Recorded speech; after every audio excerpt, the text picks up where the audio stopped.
My gender pronouns are she, her, and hers. To be deprived of something for so long in your life. To be told that you are a boy when you know that you are a girl. To live in a world where you're ostracized just because you dare to be yourself, which some seem is different. It is so important for me after all the work that I put into my transition, all the fight that I had to do to get to live my life as female. It is important that you respect my pronouns. It doesn't validate me or invalidate me in any way, but it means the world to me when you can get it right. And my pronouns are she, her, and hers, and I identify as a woman. Mi nombre es Librada González Fernández y mis pronombres son en español ella o ella, que es el de género neutro o inclusivo. Y en inglés son she, her, they, them, theirs.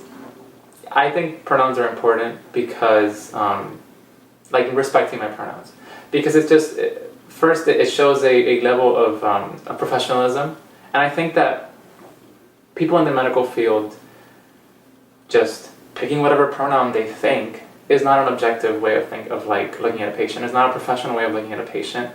You're making conclusions based on whatever bias you have. And in fact, giving me medical care based not on my assumed sex or my assumed gender, but rather based on my needs as a person who has like nuances and has like, you know, a body type that's like not just A or B cookie cutter, you know, and also affects the intersex community, which I'm not part of, but you know, those people who are part of the intersex community who I can't talk for, but you know, go to the doctor and they're expected to be either or a lot of times. My name is Cyd and my gender pronouns are he and him, and I'm 34. My gender pronouns are he and him. You know, there's been times where in my life where I felt so anxious about how someone was going to call me, and it felt really just personal when people called me the wrong pronouns, because it felt like I was working so hard to be the person. You know, there's definitely been times in my life where I really had to like front a type of masculinity that I didn't even really identify with, because I thought that would make people call me the right thing. And you know, and then when I was doing that and they didn't call me what I wanted to be called, it really hurt my feelings and made me feel really small.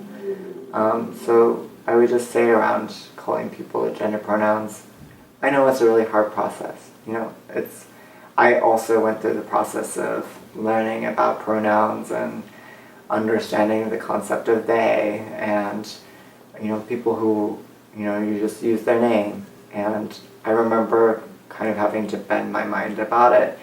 And I think that it doesn't help for people to be really hard on themselves, but also understand that when you're coming up to someone and they've taken the care to inform you of their pronouns, and you know, especially when you're in a position of power, to just really try to take a moment and consider, and then when you mess up, you know, just immediately correct yourself and move on, so that they know that you're aware that you did the wrong thing.